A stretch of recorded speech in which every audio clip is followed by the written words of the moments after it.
não pode fazer live sem camisa, né, mano? Cara, eu botei uma camisa pra dar essa aula Eu aqui. Eu tenho tava sem certeza camisa. que as pessoas. Todas as vezes que eu falava com alguém no Rio, tipo, mano, peraí que eu vou botar uma camisa aqui Pera aí pra que eu vou entrar botar a aqui. camisa aqui. É sempre isso. Mas eu vou. Beleza, eu vou dar. Já dei o start aqui, fica à vontade, tá, querido? Aí Beleza. um ponto. Sábado é sempre um dia meio enrolado para os alunos, né? Durante a semana também, na verdade, eles estão enrolados de horário. Mas Uhum. a galera viu uma aula sobre o YouTube e tal. As aulas de filosofia em geral, assim, eles super elogiaram. Porque eu acho que filosofia às vezes é uma coisa nova pra galera, mais aprofundado, assim. Aham. E, porque ele fala, matemática todo mundo já estudou alguma coisa, né? Filosofia não é tão difícil achar gente que nunca leu nada de filosofia. Sim, sim. E eles super elogiaram, assim, gostaram bastante da parte de introdução e tal. Eu falei, pô, é isso. Pô, que legal, cara. Fico bem feliz. A matéria de hoje é meio underground também. Então, mas cai no Enem, sabe? Então acho que é importante a gente trabalhar o tema de hoje, né? Que eu não vou falar ainda, porque eu vou dar um intervalinho pra Tayla beber uma água e tal, se ela tiver afim. Não, pode começar a aula, eu Pode já fiz começar? isso. Então, beleza. Então, beleza. Deixa eu compartilhar minha tela aqui. Vocês estão vendo minha tela, galera? Sim. Beleza. Eu tô melhorando no PowerPoint, então, então esse material de hoje tá bem maneiro, hein?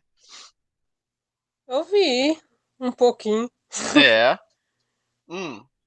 Você tá na Grécia, né? Quantos Então, dias você vai ficar aí? exatamente. Como é que tá a nossa cronologia? Vamos lá. A gente começou o curso, né, trabalhando os autores pré-socráticos, que são os autores antes de Sócrates. Conforme a gente foi progredindo, né, a gente foi traçando a história da Grécia Clássica. Então a Sim. gente teve aula dos pré-socráticos, a gente teve aula de Platão, a gente teve aula de Sócrates, aula de Aristóteles, né? Sim. É, Só que agora aconteceu uma coisa, Tayla, que é, mudou completamente o mundo, na verdade. Então a gente tem que atualizar, né? Porque a gente estava na Grécia Clássica e agora a gente está no período helenístico. E o que que Nossa. aconteceu? O que que aconteceu, Tayla, para acabar, né, a Grécia Clássica, a famosa Grécia Clássica, e o começo do período helenístico, né? Então é isso que a gente vai estudar hoje. O período helenístico, né? Ele ele é o período em que o Alexandre Magno, né, vulgo Alexandre o Grande, que acredito que todo mundo já tenha ouvido falar, Sim. ele se tornou o rei da Macedônia, tá? E a Macedônia, para quem não sabe, ela tipo ela era uma cidade-estado igual a Atenas, igual Esparta, assim. Só que a Macedônia fica mais ao norte. E o pessoal da Macedônia sofria certo preconceito do pessoal de Atenas, sabe? Uhum. É, porque Atenas era o centro filosófico da Grécia, era o centro científico e tal. E a Macedônia, ela, por ficar um pouco mais isolada dos centros urbanos, ela acabava pelos macedônios sofrerem um certo preconceito, tá? E quando o Alexandre o Magno se tornou o rei da Macedônia, ele promoveu a expansão territorial mais rápida da história. Sim. Então, ele virou rei da Macedônia, e ele conquistou toda a Grécia. Não sei se vocês estão vendo aqui. A Grécia é aqui em cima. E ele foi expandindo rumo ao Oriente. Então Eu ele não sei veio pra cá. se é porque você tá na frente da imagem, tá certo? Ou... Uhum. Ah, tá. Você consegue ver o mapa? Vocês estão vendo o mapa? Eu não. Só tô vendo você, assim, seu rosto. Ah, caraca, eu tô viajando aqui. Calma aí. Eu não apresentei a tela. Ah, tá. Eu não apresentei a tela, que genial. Vou tomar cuidado porque eu enrolei o professor de física. Vocês vendo meu rosto, pô, tá de brincadeira. Agora sim. Agora sim, agora vocês estão vendo, né? Isso. Então, você tá vendo, Tayla, que a Macedônia é ali em cima, aqui na Grécia, né? E o Sim. Alexandre o Grande, ele foi expandindo rumo ao Oriente, Sim. passando ali pelo Império Persa, que o Império Persa era simplesmente um dos exércitos mais poderosos da época. Ele conquistou o Egito também, né, e formou a cidade de Alexandria. Ele conquistou o Egito, o Alexandre o Grande, sem, sem fazer nenhuma única batalha, tá? Ele anexou o Egito ali simplesmente porque ele venceu o Império Persa, que dominava a região do Egito, e os próprios cidadãos, o próprio povo do Egito quis que o Alexandre o Grande fosse o imperador do Egito, tá? Então, para vocês verem que ele não estava de brincadeira, o Alexandre o Grande é realmente muito grande, tá? E como é que foi a história dele? Ele foi aluno de Aristóteles, uma coisa muito que quando eu descobri isso eu fiquei muito chocado. Que o Alexandre o Magno foi aluno de Aristóteles, né? Até os 16 anos dele, né? E então, por ter crescido ali com Aristóteles, o Alexandre o Grande ele compartilhava os princípios éticos do mestre dele, né?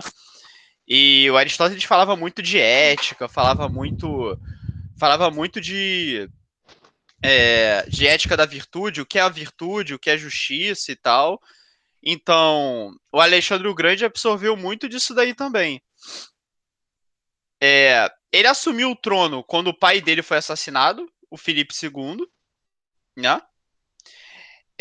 Isso aqui é muito interessante. O Alexandre o Grande ele tinha um projeto de uma monarquia universal. O que significava isso? Olha, ele basicamente queria ser o imperador do mundo inteiro. Ele queria ser imperador de um território que não só englobasse várias cidades do mundo, mas também englobasse vários países e vários povos diferentes. O Alexandre o Magno, ele queria uma mistura de povos e uma mistura de países no território dele. Ele valorizava muito. Ele valorizava muito as culturas diferentes. Ele valorizava muito realmente essa união, tá? De contatos diferentes, né? Ele nunca perdeu uma batalha sequer, nem quando ele morreu, né? A gente vai ver que ele morre cedo, com 10, 12 anos de enquanto imperador, né? E ele morre, é meio suspeita a morte dele, a gente não sabe se ele morreu de doença, se ele morreu envenenado. Tem várias teorias Ele assim, morre mas não dá com para ter 12 anos. certeza. Ele morre 12 anos depois. Então ele assumiu o trono com 20, com 32 ele morreu. Com 12 anos, como assim? Com 12 anos já, caraca.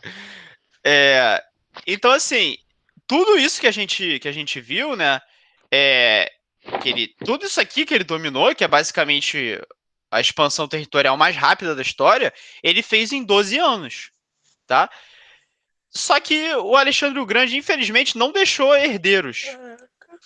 Então, o que aconteceu? Ele dominou essa parte inteira do Oriente Médio, da Pérsia, do Egito, das Índias, chegando até a Índia, só que ele não deixou herdeiro.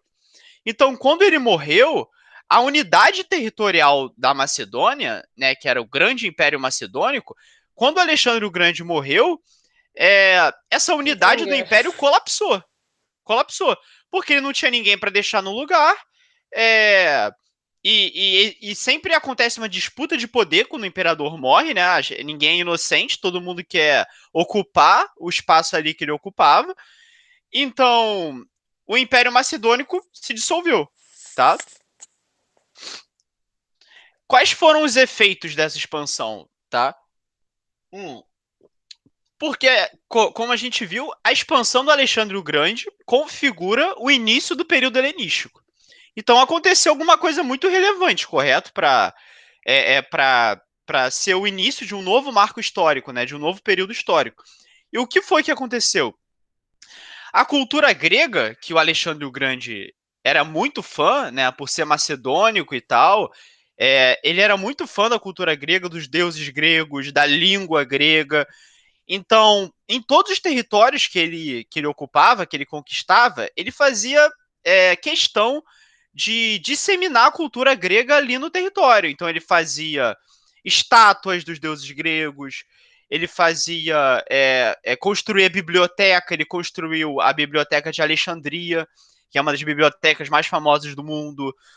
Então, aonde quer que ele conquistasse, né, ele disseminava a cultura grega. E isso fazia um certo sincretismo, se é que eu posso dizer assim, uma certa síntese entre a cultura local e a cultura grega, Uhum. tá? E isso foi muito rico para o desenvolvimento da humanidade. Isso foi muito rico porque a gente teve o surgimento de várias ciências particulares. O que são ciências particulares? A física, a matemática. Nessa época nasceu o Euclides, que é o cara da geometria euclidiana, que é a geometria que a gente estuda, né? Nasceu Arquimedes, que descobriu a lei do empuxo, por exemplo. Então, pessoas relevantes ali para a matemática e para a física surgiram nessa época aqui, em que tinha uma mistura entre Grécia, entre os persas, entre a galera do Egito. Enfim, isso desenvolveu muito a filosofia, a matemática, a física, a astronomia. As pessoas começaram a ter ciência de que o planeta Terra não é o único no sistema solar. A arte também. Caraca, a arte se desenvolveu muito. É, E a língua grega foi disseminada no território inteiro. Isso talvez tenha sido o principal, né? Porque quando uma língua tão relevante como a língua grega ela é disseminada ali pelo território, é, todo mundo começa a se entender, né? Porque as pessoas estão falando a mesma língua. E isso é muito importante para a filosofia, né? Que trabalha com a linguagem, trabalha com a escrita. Então, a língua grega se disseminando foi muito relevante, tá? A minha câmera tá travada aí, ô Tyler? Não, parece que você só desligou a câmera e tá falando. Ah, tá, tranquilo. Que aqui tinha bugado. Então fez sentido esses efeitos aqui, né? Sim. Só que isso teve uma consequência política muito, muito considerável para marcar o fim da Grécia clássica, que foi o quê? O fim da polis grega, tá? Como a gente viu nas aulas passadas, Atenas, principalmente, que era uma cidade-estado, né? A gente chama a cidade-estado da época de polis. Então, Atenas era uma polis, né? Era uma cidade. E se você era um cidadão ateniense, né? Você estava intimamente ligado à sua polis, tá? Por quê? Porque o pessoal fazia uma democracia direta, né? Então as pessoas iam na ágora, quem tinha dinheiro, lógico, quem era alfabetizado, é, é, quem tinha o status social ali de aristocracia, tinha uma voz tremenda na polis grega, né? As pessoas tomavam as decisões e todo mundo decidia diretamente, né? Só que a polis grega não existe mais. O Alexandre o Grande dominou todas as polis gregas. Ele dominou Atenas, ele dominou Tebas, ele dominou Esparta. Então não existia mais a polis grega, né? Então o homem grego, que antes se reconhecia como um cidadão da polis dele, ele deixa de ser um cidadão da polis dele, ele deixa de ser um cidadão ateniense e ele passa a ser um súdito, um indivíduo do império. Né? Porque de repente ele não está mais subordinado à cidade que ele nasceu. Ele está subordinado ao império inteiro macedônico, tá? É... Então, na filosofia clássica, a ética estava muito subordinada à política. A gente viu o Platão falando da república ideal dele. A gente viu Aristóteles falando da política, que o homem é um animal político. Né? Então, a política estava intimamente ligada à ética. Só que com a expansão do Alexandre o Grande, o fim da polis grega, né, teve um rompimento entre a identidade do homem e do cidadão, né, que todo homem se reconhecia como cidadão de sua polis. E agora existe uma separação entre ética e política, né? Porque o cidadão do Império Macedônico, né, é, ele não é agora o cidadão do Império Macedônico, ele é diferente do cidadão da polis grega, tá? Porque ele tá em um contato muito maior de culturas e de povos, e ele tem muito menos relevância nas decisões sociais. Porque agora é o Alexandre o Grande, que é o imperador, e ele teoricamente é quem decide tudo, né? Com as pessoas que ele selecionou. Então o cidadão ali do Império Macedônico, ele não tinha mais tanta relevância, tá? Então houve uma separação entre ética e política. Só que isso, embora tenha sido negativo nesse aspecto que eu falei, né, foi muito positivo, porque houve a descoberta do indivíduo. Né? Agora você não é mais um cidadão da sua polis, agora você é um indivíduo do Império Macedônico. E isso é uma diferença gigante, porque essa descoberta do indivíduo fez com que a ética se estruturasse de maneira autônoma, baseando na singularidade do homem, né? E não mais na coletividade da polis. E isso foi uma diferença muito considerável para o período helenístico, tá? E é por isso que a gente está vivendo um período diferente aqui. A gente saiu da Grécia Clássica e agora a gente está no período helenístico. Então, para eu ir para o próximo slide, o homem grego não se via mais como cidadão da polis, em si como cidadão do mundo, né? Cosmopolita. Isso aqui é como a etimologia é como se fosse cosmo, que é mundo, polita é polis. Então, ele se torna um cidadão do mundo, ao invés de ser um cidadão da polis, né?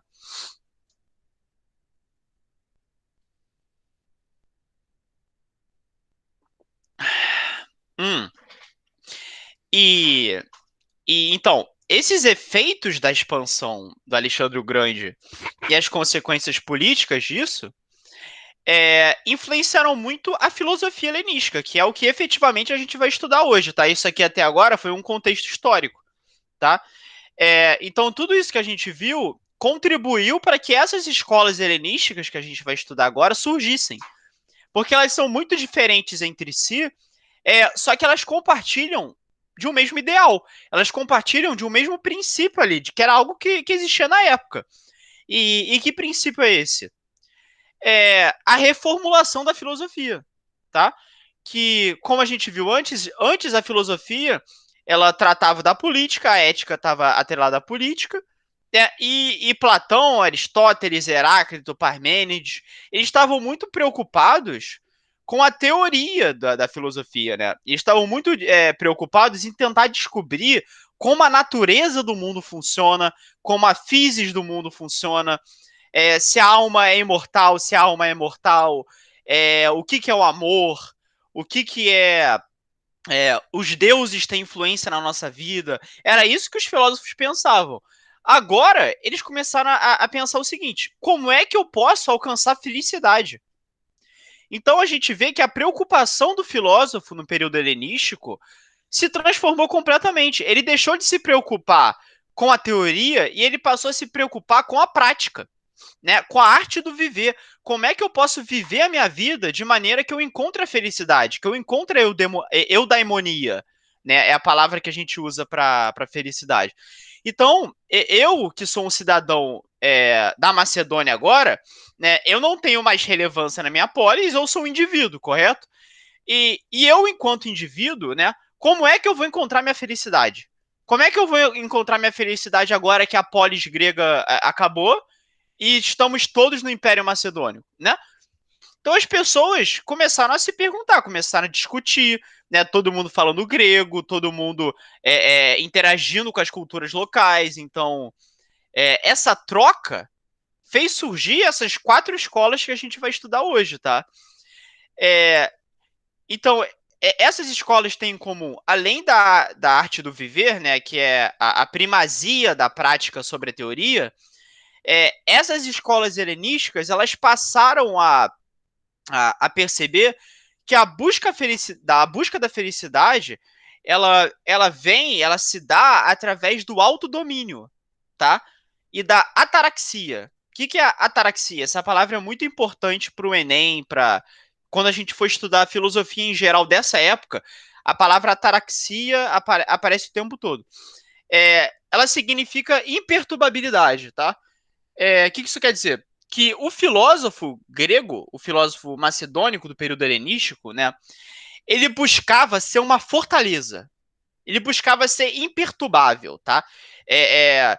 Você ser indiferente ao prazer, você ser indiferente à dor, você ser o sábio do período helenístico, ele está ligado à sua alma, ao seu corpo se manter firme, se manter forte, independente da adversidade que apareça na sua vida. tá? Então era esse o objetivo das pessoas, dos filósofos dessas escolas helenísticas. Eles buscavam a imperturbabilidade, a serenidade da alma e a autossuficiência, tá? Que é a autarquia. Então a palavra autarquia e ataraxia aparecem o tempo todo. Porque eram realmente os objetivos dessas escolas, tá? E além desse autodomínio e tal, da imperturbabilidade, existia também o desapego à propriedade, o desapego à riqueza, o desapego ao luxo, né? E quando o Alexandre o Grande morreu, foi um choque, né? Porque eu te falei, Tyler, que durante 12 anos o Alexandre o Grande era o homem mais poderoso do planeta. Ele fez a expansão territorial mais rápida da história. E Sim. ele morreu muito jovem. Então, quando Alexandre o Grande morreu, e isso foi muito subitamente, muito aleatoriamente, ninguém esperava isso, as pessoas ficavam em choque. Tipo assim, caraca, Alexandre o Grande, o imperador, o homem mais poderoso que já existiu no planeta Terra, morreu. Então, olha como a vida é curta, né? As coisas acontecem. O homem mais poderoso do mundo morreu. Eu posso morrer a qualquer momento, né? Eu quero encontrar felicidade. O que eu posso fazer para ser feliz enquanto eu tô aqui, né? Então as pessoas tiveram esse choque de realidade. E isso fez surgir a primeira escola que a gente vai tratar hoje, né? Que é o cinismo. O grande cinismo, né, do filósofo Diógenes. Diógenes o Cão é o apelido dele. E o cinismo foi uma das primeiras escolas aí do período helenístico que se desenvolveu. E quais eram os princípios do cinismo? Né? O cinismo, o cínico, né, a figura do cínico, ele era um homem com completo desprezo aos ordenamentos sociais, tá? Então o cínico, ele tinha desprezo pelo Estado, ele tinha desprezo pelas leis, pelo dinheiro, pela propriedade, pelo casamento. Todas as convenções sociais que a gente tem hoje, né? Que meio que limitam a nossa liberdade hoje em dia, né? Porque você não pode fazer tudo o que você quer na sociedade, né? Você tem leis, você tem que prestar contas ao Estado, você tem que prestar contas à sociedade. E o cínico, ele tinha um ideal de vida, né? Que era basicamente a autossuficiência do homem na natureza. Então, ele não. O cínico não respeitava esse fato de que o Estado está acima de nós, né? Para o homem cínico, isso tudo eram convenções sociais, né? Estruturas de poder. Então, o cínico ele era anarquista, tá? E ele entendia que a natureza já dá tudo que a gente realmente precisa para ser feliz. Então, tudo que você precisa para ser feliz, a natureza já te dá. Então, a eudaimonia que a gente estava conversando, que é a busca pela felicidade, ela é alcançada através da nossa vida de acordo com a physis, de acordo com a natureza, tá? Então, o cínico, ele via a importância da natureza, né? Ele desprezava as instituições sociais, as convenções sociais, e ele tinha como ideal uma vida simples, né? Uma vida em contato com a natureza, se alimentando do que você precisa. O Diógenes, por exemplo, Tyler, ele vivia num barril, ele não tinha nem casa, ele vivia num barril. O Chaves, né, que é o grande seriado Chaves, né? Que era o Chaves, né? Era um menino pobre que vive na vila dele ali, vive num barril. Só que, embora ele seja pobre, embora ele viva num barril, o Chaves é o personagem mais feliz da série, né? Ele é o único que tá feliz o tempo todo. E esse personagem é baseado no Diógenes. Ele era mais ou menos assim. Ele vivia nas ruas de Atenas, ele vivia nas ruas em contato com as pessoas ali, vivendo num barril, e ele vivia em contato com a natureza. Ele ficava pelado, ele se alimentava em frente às pessoas com as mãos, ele tomava banho na praça. Então ele vivia realmente como um animal, tá? Por isso que chamavam ele de Diógenes o Cão, né? E foi assim que surgiu o nome cinismo. cinismo, a etimologia da palavra cínico vem de cão. E as pessoas diziam que o Diógenes, os cínicos, eram cães, né? Porque além deles viverem nas ruas e tal, o que é o cão? O cão é um animal fiel, né? Aquele animal que você confia. É um animal que consegue identificar quem são seus amigos e quem são seus inimigos. É isso que é um cão. E o cão é um animal leal, é um animal estritamente leal. Então o cínico, ele era chamado de cão também, justamente por causa disso, né? Porque eles viviam em contato com a animalidade, viviam em contato com a natureza, e eles valorizavam muito esses aspectos simples da vida. É, então, então foi assim que surgiu o cinismo. E aí eu vou contar duas histórias para vocês, que eram histórias muito engraçadas do Diógenes, né? O Diógenes, ele era contemporâneo do Alexandre o Grande, e eles já se encontraram, existe o relato desse encontro, né? A gente não consegue saber se é verdadeiro ou não, mas o que aconteceu? O Diógenes estava em mais um dia ali na vida dele, na cidade, né? Vivendo ali no barril. E o Alexandre o Grande era o homem mais poderoso da Macedônia, né? E ele chegou para o Alexandre o Grande e perguntou. Desculpa, Alexandre o Grande chegou para o Diógenes e perguntou: Diógenes, o que você quer? O que você mais quer na vida? Eu arrumo para você, né? Ele era o imperador, ele arrumava o que o Diógenes quisesse, riqueza, é, uma casa para ele morar, qualquer coisa. O Alexandre o Grande arrumava, né? E aí, o que o Diógenes respondeu? Não me dê o que você não pode me dar. Então, me dê licença do sol, por favor. Porque o Alexandre o Grande estava na frente do sol que o Diógenes estava se banhando ali, né? Então, o que você mais quer? Por favor, sai da frente do meu sol. Isso mostra realmente que o Diógenes, a filosofia do Diógenes, né?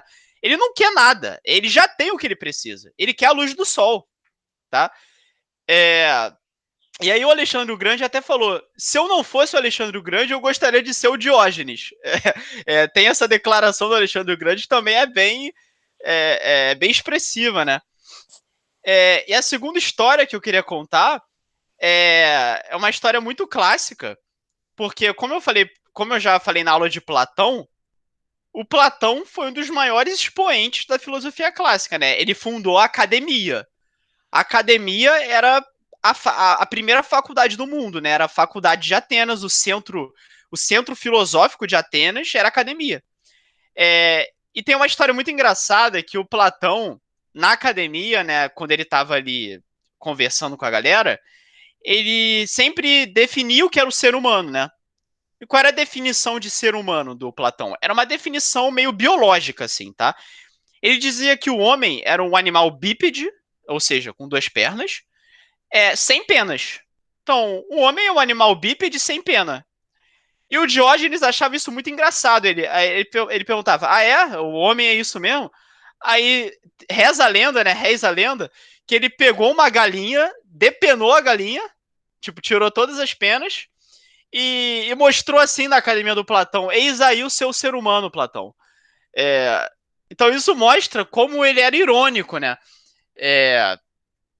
Então o Diógenes era um cara muito irônico. E era assim que o cinismo se baseava na ironia e se baseava nesse contato com a natureza, né?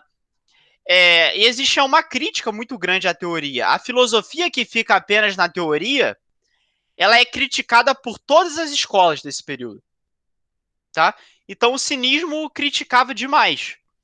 Então o cinismo criticava o Platão, criticava o Aristóteles, criticava todo mundo, tá? É...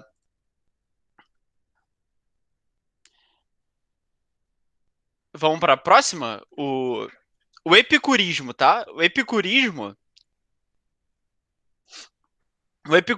é a segunda escola do período helênico, né? Do período helenístico. E, na verdade, cronologicamente, o epicurismo foi o primeiro que surgiu, tá? O fundador, como o nome diz, é o Epicuro, tá?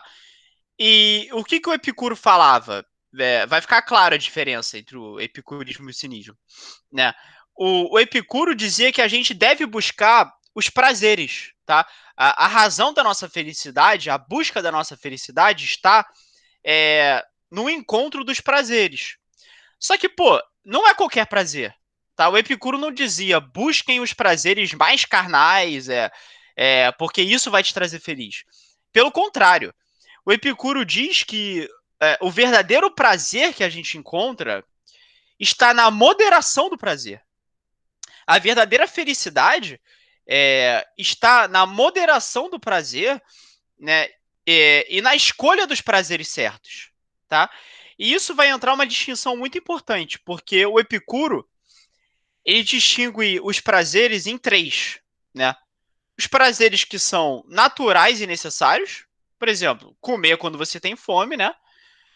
Prazeres naturais, mas não necessários, que é você comer muito, por exemplo, você comer uma costela, você comer um bolo, você comer pra caramba, né? E os prazeres que são não naturais e não necessários, que é o desejo de riqueza, o desejo de fama, de poder, de status na sociedade. E o que o Epicuro dizia? Que nós temos que buscar os prazeres que são naturais e necessários. Porque são esses prazeres que levam a gente à felicidade. Tá? Então, eu vou comer quando eu tenho fome. Por quê? Porque quando eu tô com dor no corpo, né, que é a fome, eu preciso comer, que é um prazer natural necessário.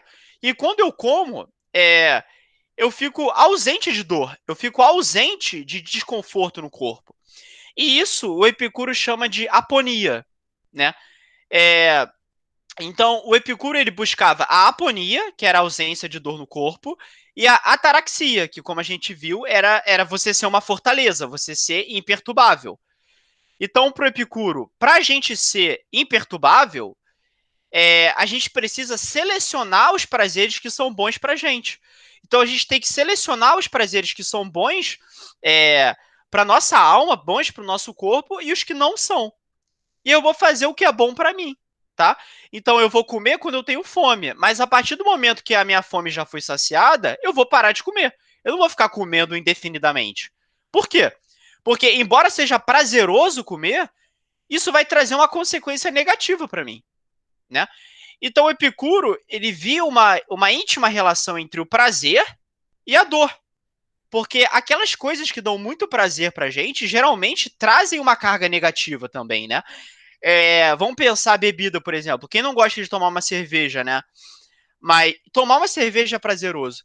Mas imagina você tomar cerveja todo dia, o dia inteiro. Né? Você vai ficar disfuncional, você não vai ser produtivo. Então, o prazer em excesso, ele é negativo pra gente. E o Epicuro percebeu isso, né?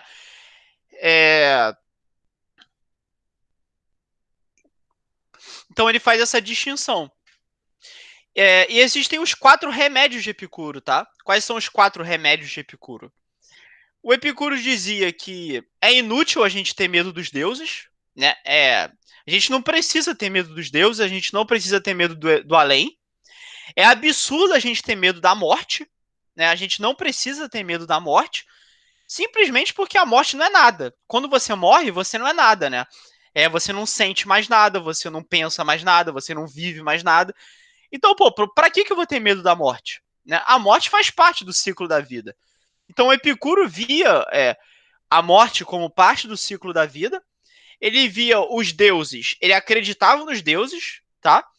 Mas ele sabia que os deuses não tinham influência na nossa vida. Tipo, para que o Deus do universo tá preocupado se você tá comendo muito ou se você tá comendo pouco? Isso tudo é inútil. Ele reconhecia que esses medos, né, eles são vãos. O prazer está à disposição de todo mundo, né? Esse é o terceiro remédio do Epicuro, né? Que o prazer, como a gente viu, ele está nos prazeres, nas coisas naturais e nas coisas necessárias, né? Então o prazer, ele está à disposição de todo mundo. E a busca desse prazer natural, né?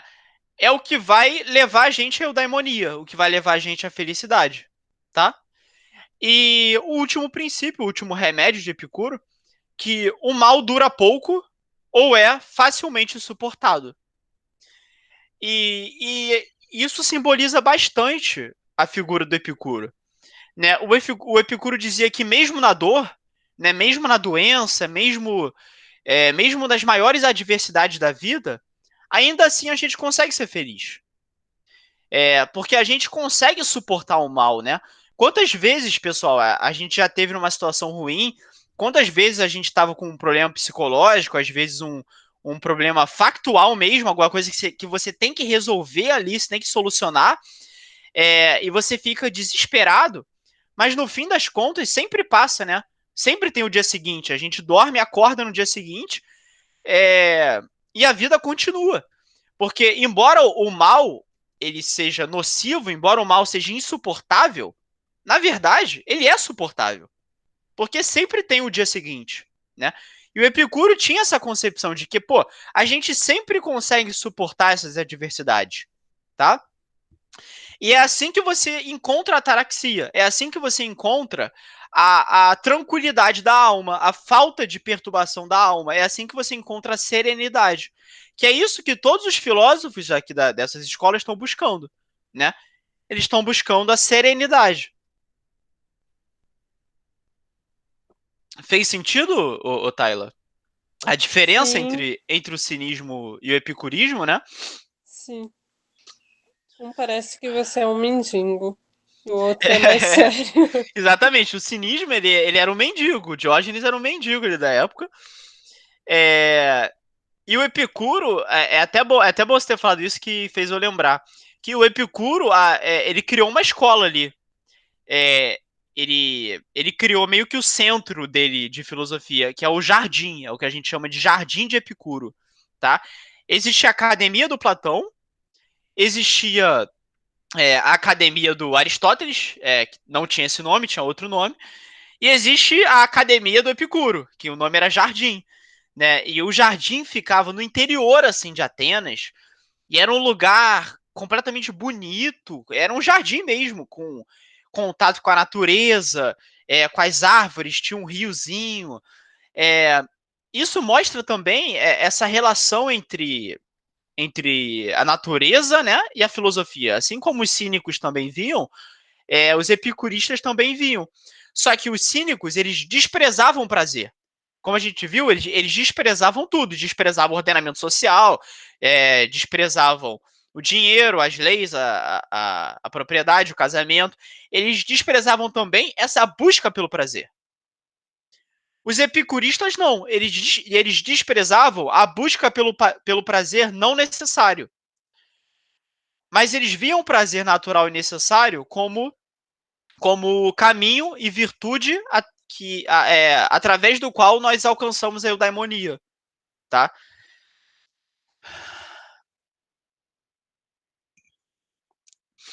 Posso ler um negócio aqui rapidinho? Claro, é até Ó, bom que eu respiro um pouco.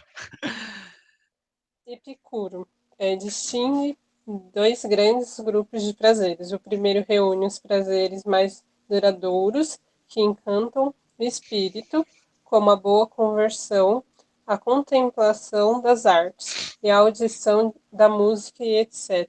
Segundo, inclui Uhum. prazeres mais imediatos, muitos dos quais são movidos pela explosão de paixões e que, ao final, pode resultar em dor e sofrimento. Uhum.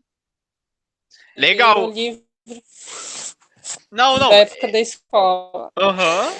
Não, é essencial você ter falado isso, porque fez eu lembrar de uma coisa, que esses prazeres da arte que você falou, da alma, digamos assim, esses prazeres da alma valem mais do que esses prazeres do corpo. Então o Epicuro, ele via a filosofia até como uma fonte de prazer, no sentido de que a filosofia, ela traz um prazer natural e um prazer necessário também. Então, esse exemplo que eu falei, comer quando se tem fome, é um exemplo bom, mas existem diversos prazeres. Então, ler um livro de filosofia, por exemplo, é um prazer natural e necessário, né? Isso que você falou dos prazeres imediatos, eles estão ligados a esses prazeres naturais, mas que não são necessários. Você tá vendo, por exemplo, que é você comer um bolo, por exemplo. Você pode comer um bolo a qualquer momento que você tiver um bolo na sua frente, correto? E isso vai te trazer um prazer, porque um bolo é gostoso. Sim, Só que você comer muito bolo, embora te traga esse prazer imediato, também. ele vai te trazer um retroprazer. Vai te trazer uma consequência Nossa. negativa, que é exatamente isso que você disse. Então, muito boa a colocação.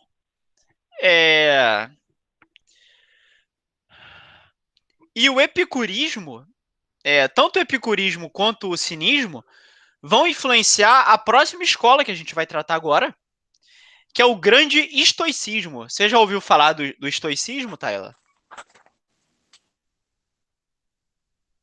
Sim. Aqui, ó. Eu tô assim, Sim? vou lendo aqui. Pois é, o estoicismo é importantíssimo, é importantíssimo. A escola estoica, né, ela é considerada a escola mais influente, a que durou mais tempo e a que mais se desenvolveu, tá, durante o período helenístico. E o que era o estoicismo, né? No que ele se baseia? Quem foi o fundador do estoicismo? O fundador foi o filósofo Zenão, né, nome engraçado, Zenão. E o Zenão, ele era muito influenciado pelo cinismo. Então ele era um fã do Diógenes, ele conhecia o Epicuro, ele já foi, ele já discutiu com o Epicuro. Então, através dessas duas escolas que a gente viu, ele funda o estoicismo.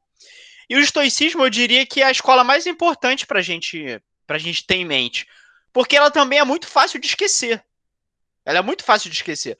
Eu acho que o cínico fica na cabeça o que ele é. O epicurismo também. Mas o estoicismo, muitas vezes, a gente esquece. Tá? E o que é a filosofia estoica? Né? Ela tem duas teses fundamentais. Primeira tese fundamental: tudo no universo é dotado de razão. Tudo no universo tem um princípio racional que ordena, tá? E esse princípio racional que ordena tudo no universo é o que a gente chama de logos. Então, o universo tem um logos, né? Então, tem uma razão, tem um sentido no universo. Né? As coisas se movimentam através de uma lógica. Vou dar um exemplo para você. A flor, né, que é uma semente. A semente cresce, floresce, se torna uma flor. O pólen da flor é disseminado através da abelha, e aí o pólen faz nascer uma nova flor. Então, existe uma racionalidade através do movimento da flor. E assim como existe uma racionalidade no movimento da flor, existe uma racionalidade no movimento de tudo no universo. Tá? E o estoicismo, esse é o segundo fundamento, tem uma concepção de bem moral. O que é o bem moral para o estoico? O bem moral é aquilo que incrementa o logos. O bem moral é aquilo que beneficia o logos. E o mal é o que causa dano. Tá? Então, como a gente viu, tudo no universo tem uma razão. E o que é bom é o que incrementa o logos. O mal é o que causa dano a essa razão. Então faz sentido, né? Tudo no universo se assemelha a um grande organismo vivo. Né? Para o estoico, o universo é quase como um ser vivo. E assim como um ser vivo tem o seu ciclo da vida, né? Todos os seres vivos têm o seu ciclo da vida, né? A gente nasce, cresce, se desenvolve e morre, né? E assim como o ser vivo tem esse ciclo da vida, tudo no universo também tem o ciclo na vida. Né? E através da filosofia, através desse estudo filosófico, a gente consegue compreender o logos, a gente consegue compreender a ordem racional do universo, e através dessa compreensão da ordem do universo, a gente entende o que a gente pode mudar e o que a gente não pode mudar. Então, vou dar um exemplo para vocês. É, é, em qualquer momento da nossa vida, né, os nossos pais ficam doentes, né? Por exemplo, isso é uma coisa inevitável, né? Então, a doença, a morte, fazem parte do ciclo da vida, né?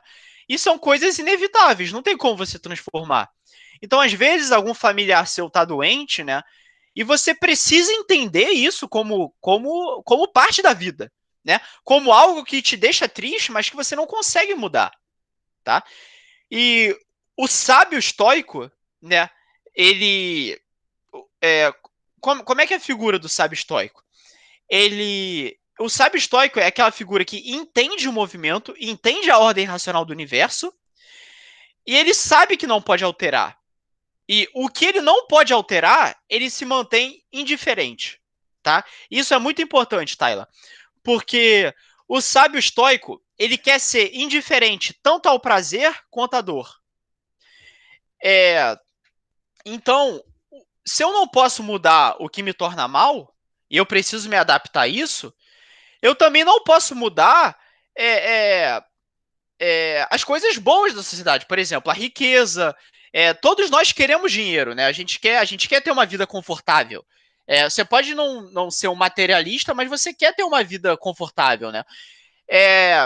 Então tem gente que nasce com riqueza, tem gente que nasce na pobreza, tem gente que nasce na doença, tem gente que nasce com problema de saúde, né? Isso tudo é um movimento da natureza, né? E essas coisas a gente não consegue evitar. A gente não consegue evitar.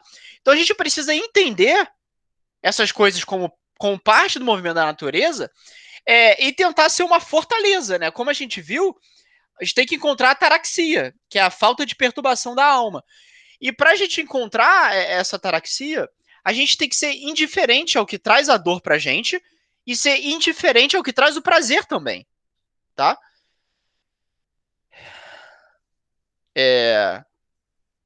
Isso faz bastante sentido com a teoria, porque o estoicismo, ele prega a primazia da razão, né? A gente está vendo, tudo é dotado de razão, e o que é bom incrementa o logos. O que é mal causa dano ao logos. Então, o que beneficia a razão é bom.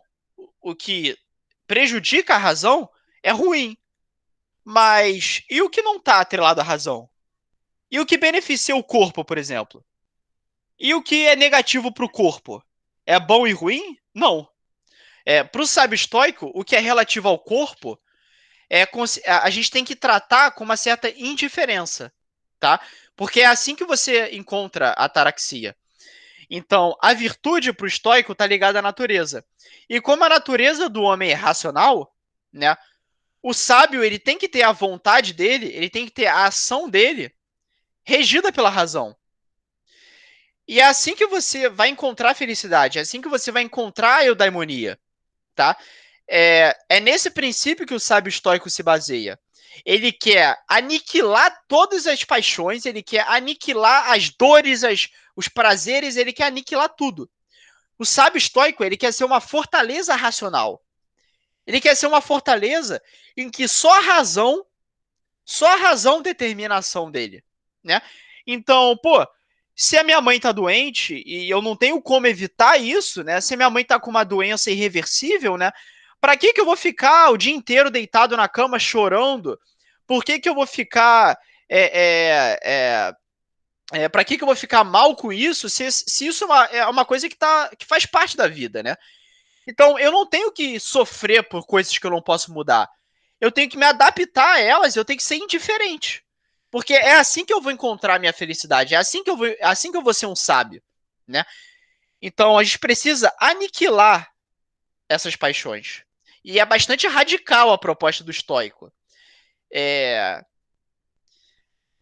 Então, a gente tem que ser liberto da escravidão das paixões, né? O sábio é aquele que não se deixa enganar pelos prazeres e não se deixa enganar pela dor, né?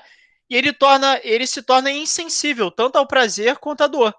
E essa é a condição necessária para a vida ética, né? Isso tudo que a gente está discutindo é ética, né? O cínico, ele tem um modo de viver, que como a gente viu, é o de mendigo, de viver ali na rua, com as coisas simples, em contato com a natureza, com desprezo às ordens sociais.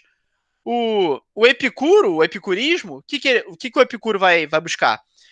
a seleção dos prazeres. Eu quero aquele prazer que vai ser bom para mim. Eu vou evitar o prazer que vai me trazer uma dor, né? Então, através da seleção dos prazeres que eu vou encontrar a felicidade, que eu vou encontrar a ataraxia. Agora, o estoicismo, ele não quer nem o prazer, nem a dor. Ele quer se manter estritamente no campo racional. O sábio estoico, ele quer ser uma fortaleza racional, tá bom? Então, a felicidade não está externa ao indivíduo. A felicidade está no próprio eu. E como o eu lida com essas adversidades da vida. Então, todo mundo pode ser feliz. O sábio estoico, ele está feliz na dor, ele está feliz no prazer, ele está feliz em tudo, né? Então, mesmo na morte, o sábio estoico está feliz, porque ele sabe que ele não consegue transformar e ele sabe que a morte faz parte do ciclo da vida, né? Então, ele se mantém feliz sempre. Esse é o segredo do sábio estoico, né? E quem foi o fundador? Foi o Zenão, filósofo Zenão, e um grande expoente do estoicismo foi o imperador Marco Aurélio, tá? O imperador Marco Aurélio de Roma, né? Então, o próprio imperador era estoico, né? E isso é muito doido, porque, pô, ô Tyler, imagina a vida de um imperador, né? Quando você é um imperador, você Você é tem muito tudo. ocupado. Exatamente, você é muito ocupado e você tem tudo que você quer, né? Você é o imperador, você é o cara mais rico. Se você quiser matar alguém, se você quiser mandar alguém matar um rival seu, né? Se você quiser ficar o dia inteiro deitado na cama, quem é que vai acordar o imperador? Ninguém, né? Então o imperador, como ele é o cara que tem tudo que ele quer, né?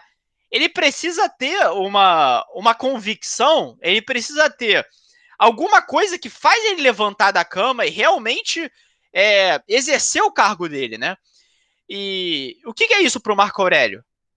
Não é o prazer, né? Não é eu sou imperador, então eu quero me relacionar com todo mundo, eu quero vou ser o garanhão aqui. Não, o Marco Aurélio, ele quer evitar o prazer, ele quer evitar a dor e ser uma fortaleza racional. Porque assim ele consegue encontrar o bem supremo do povo dele, né? Então esse é o motivo dele levantar da cama, né? Por que eu vou levantar da cama? Porque eu sou o imperador, eu sou racional e eu quero o bem do meu povo. Então, o Marco Aurélio usava esses princípios estoicos. E ele escreve isso no livro dele, né? Meditações. É um livro bem famoso, né? Ele fala mais ou menos a rotina dele, o porquê que ele faz isso, e fica claro a conotação do estoicismo, né? E para fechar a aula, que tenho aí 5 minutos, né, para dar 1 hora, a última corrente, que é o grande ceticismo. Com certeza você já ouviu falar, né, Tayla? Do ceticismo. Hoje em dia a gente fala o tempo todo, você é uma pessoa cética, fulano de tal é cético, Nietzsche é cético, Schopenhauer é cético. O que isso quer dizer, né? O que é uma pessoa cética, né? Então vamos lá. O fundador do ceticismo foi o filósofo Pirro. Nome engraçado, Pirro. E o que o Pirro percebeu, né? Ele percebeu uma coisa bem interessante, na verdade, que é bem válida, né? Até hoje a filosofia vem discutindo muita coisa, né? Platão tinha as teorias dele, Aristóteles tinha as teorias dele, Heráclito falava que tudo está em movimento, Parmênides falava que o movimento não existe, que tudo está estático. Então, até hoje, a filosofia e a história da filosofia, as pessoas estão discutindo opiniões diferentes, né? As pessoas têm convicções diferentes e as pessoas discutem essas convicções. Só que cada pessoa tem a sua convicção, cada escola tem a sua convicção. Então, o que o Pirro percebe? Que, cara, que o ser humano, né, e a filosofia, ela não é capaz de encontrar certezas absolutas. A filosofia, o ser humano, não é capaz de encontrar dogmas, princípios que sejam verdadeiros sempre, né? Então, qual é a proposta dele? Se a gente não consegue encontrar certeza absoluta, a gente tem que diminuir a nossa necessidade de ter uma certeza, né? Isso é bem óbvio. Se eu não sou capaz de alcançar uma certeza absoluta, eu tenho que me desprender da ideia de ter uma certeza, né? Então, eu vou dar um exemplo para vocês. Deus existe ou Deus não existe? Discussão complicadíssima, né? Você pode defender que Deus existe com argumentos bons, você pode defender que Deus não existe por argumentos bons também. E como é que eu vou ter certeza? Eu não vou ter São certeza. Tomás de Aquino. Exatamente, São Tomás de Aquino tem certeza, né? Maravilhoso. Então, como é que a gente vai ter certeza? Deus existe ou Deus não existe? Qual vai ser a proposta do Pirro? Se eu não tenho certeza, se eu não posso ter certeza, é melhor eu nem ter opinião sobre isso. É um pouco drástico. Se eu não posso ter certeza se Deus existe ou não existe, eu preciso ter em mente que existem duas afirmações opostas, né? Eu preciso ter na cabeça que existem duas possibilidades, a de Deus existir e a de Deus não existir. E eu tenho que me suspender de tomar um juízo. Então eu tenho que me suspender de ter uma convicção, né? Então eu não posso ter certeza se Deus existe ou não. Então eu tenho que me suspender de ter essa convicção. E esse é o caminho que o Pirro fala para a gente encontrar a ataraxia. Esse é o caminho que a gente encontra a felicidade. E isso é bem claro. Em qualquer momento da nossa vida, né, a gente já se iludiu com alguma convicção, né? Em todo momento da nossa vida, a gente já teve uma opinião que hoje em dia a gente não tem mais, né? Sobre a vida mesmo, né? Sobre a realidade. Eu posso falar para vocês, quando eu tinha meus 15, 16 anos, né? Eu gostava muito do Nietzsche, da filosofia do Nietzsche, e eu achava que a filosofia do Nietzsche, ela era muito maneira e tal, Deus não existe, aquela coisa e Deus tal tá que o Nietzsche... morto. Deus está morto, nós o matamos, e quando você é adolescente, isso é o máximo, né? E eu tinha a maior convicção disso daí. Aí Jesus foi depois, o último cristão. exatamente, a gente acha que sabe de tudo, né? Quando você tem 15 anos ali, pô, jovem rebelde, eu só fazia o quê? Eu ouvia Guns N' Roses e lia Nietzsche, né? Era só isso. E aí eu tive um choque muito grande, que foi quando eu entrei na faculdade e eu comecei a estudar Kant. Nossa, quando eu comecei a estudar Kant, cara, eu mudei tudo que eu acreditava. Eu via que o Kant, isso a gente vai estudar Kant, né? Que, porra, um dos maiores filósofos da história aí. E cai no Enem pra caramba. Então, e quando eu estudei o Kant, cara, eu tive uma desilusão muito grande. A minha convicção do Nietzsche foi pro saco.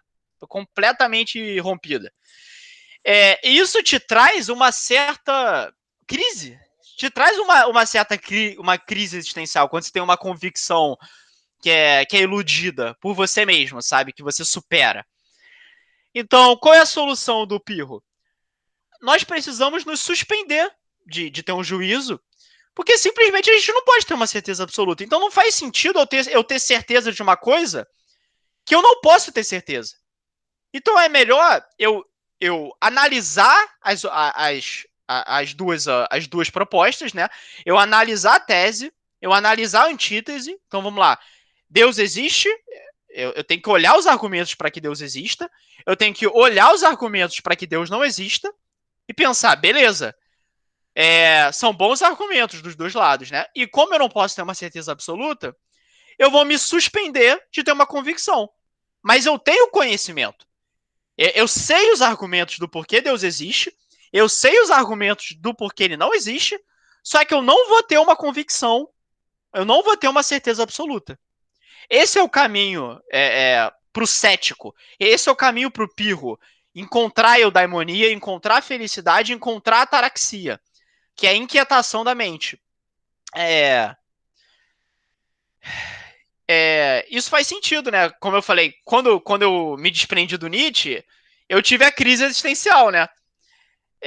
Se eu não tivesse convicção nenhuma, eu estaria no estado de ataraxia, né? A minha mente não estaria perturbada. O que é ataraxia? É você não ter a mente perturbada. Quando você tem uma crise de convicção, a sua mente fica perturbada, né? Então, esse é o caminho do cético. tá? Só que a gente ainda precisa analisar e buscar a verdade, tá? E isso é bem importante. Existe o cético radical, que é aquele cara que fala: se eu não posso encontrar a certeza absoluta, é melhor eu nem fazer filosofia. É melhor ficar em casa, assistir Netflix, e fazer nada na minha vida. Não posso ter certeza absoluta, então é melhor nem analisar nada. E existe o cético do pirro, que é esse Coitado cético. dos padres que estudam filosofia, então. Exatamente. Então tem o cético radical e esse cético aqui, que é o cético do pirro, né? Que eu não sei exatamente o nome, acho que é ceticismo mesmo, né? É o cético do período helênico ali, do período helenístico. Então são essas as 4 escolas, tá? Falei pra caramba hoje, foi bastante conteúdo. Mas foi maravilhoso, adorei. Você gostou? Filosofia, cara, é muito bom. É divertido, né? Divertido. Sim. E ficou claro pra você a diferença entre os Sim, sim, 4? sim. Você explica muito bem. Pô, obrigado. Então para fechar a aula aí, aproveitar que só tem a gente, me fala uma diferença aí entre o estoicismo e o epicurismo.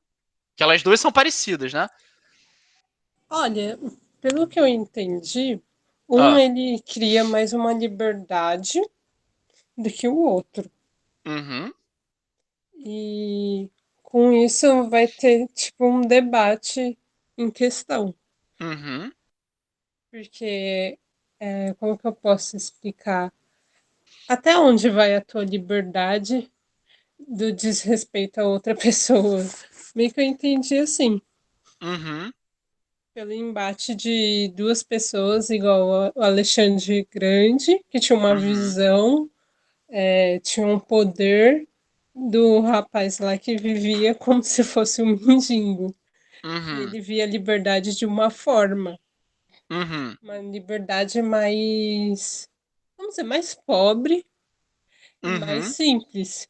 Já a pessoa que tem uma visão por ter um reinado, ela vê uma propriedade melhor, ou uma liberdade de uma outra forma. Por exemplo, aqui, naquela história, você falou que para ele a liberdade era o sol, por aham, exemplo.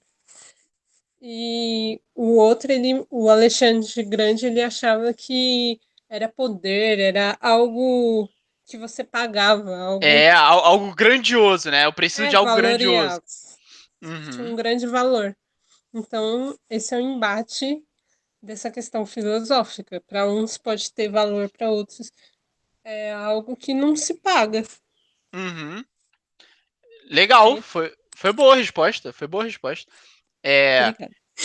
então vamos sintetizar para finalizar a aula rapidinho a diferença.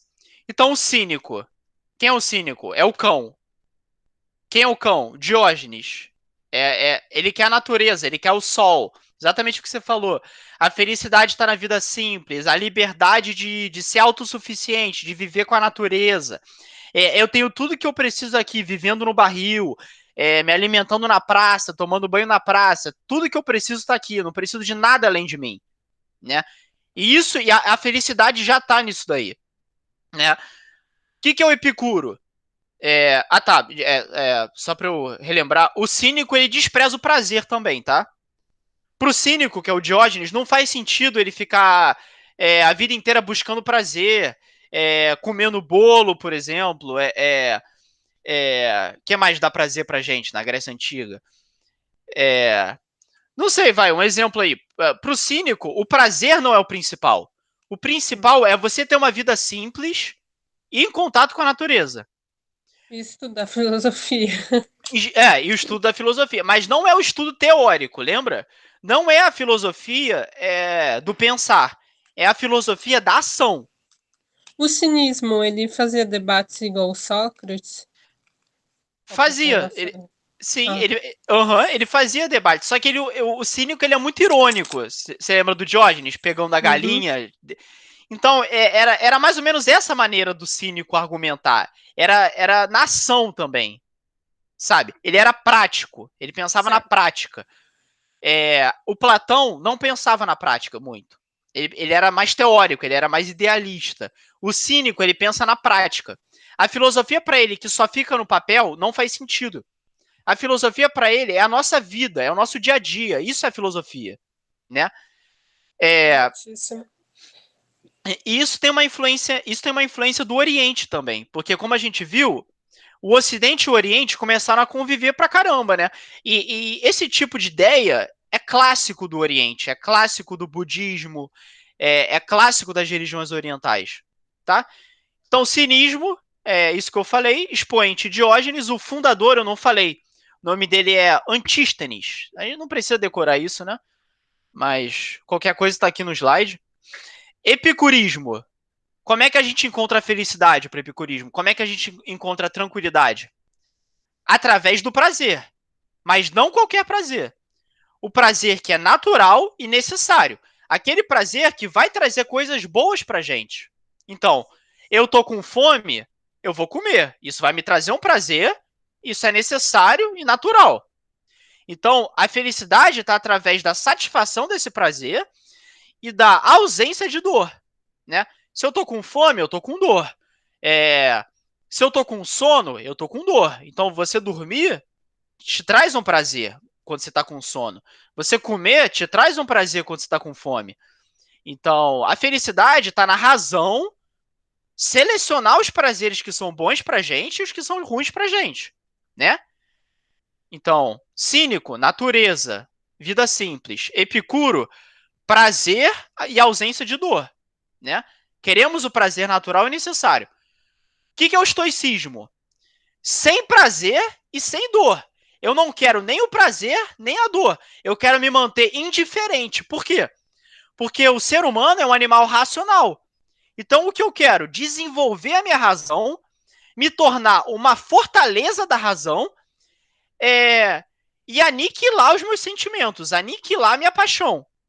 Porque senão eu vou ser um animal que é escravo da paixão, né? Então, um cachorro, por exemplo, né? Ele vê uma comida ali, ele não consegue se controlar, ele sobe em você, ele quer aquela comida de qualquer maneira. Por quê? Porque ele é escravo da paixão. O que é o sábio estoico? Eu não preciso disso. Eu não preciso de nada além disso, né? Eu não preciso de nada além da minha razão.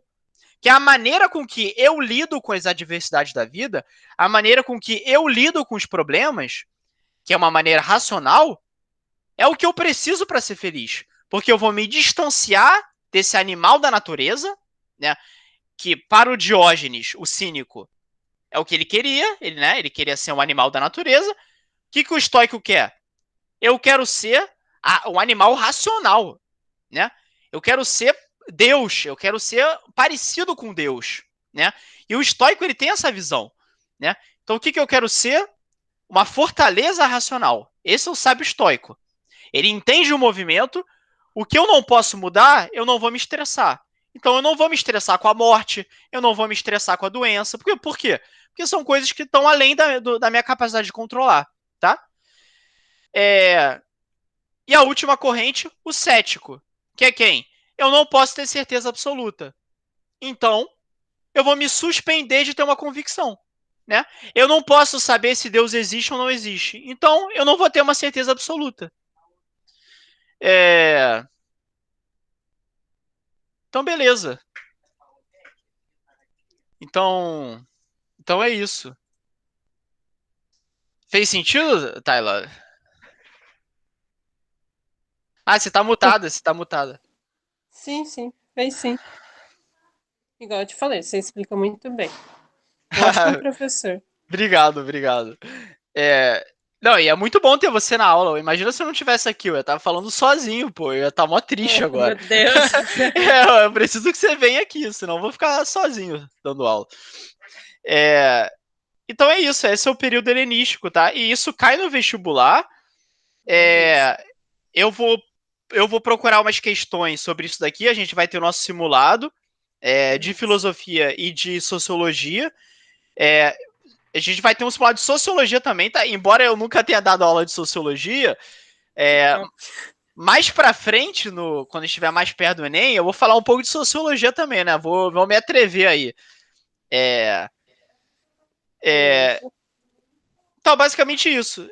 O importante é entender que o período helenístico é isso daí, o contato entre as culturas, Alexandre o Grande, pá, e essas escolas.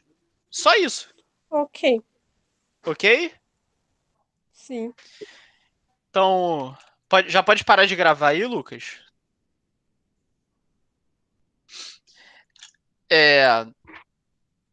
Um beijo então pra você, Tayla. Bom final de semana. Igualmente, um abraço, Um obrigada. abraço. Até 15 dias, né? Que acredito que minha aula na próxima, sem a semana que vem a outra. Beleza. E aí vamos estudar Descartes, né? E o racionalismo. E tem tudo a ver com o Ok. estoico, né? A razão no centro de tudo. Então é isso. Abraço. Abraço, bom final de semana para Bom final de vocês semana. dois.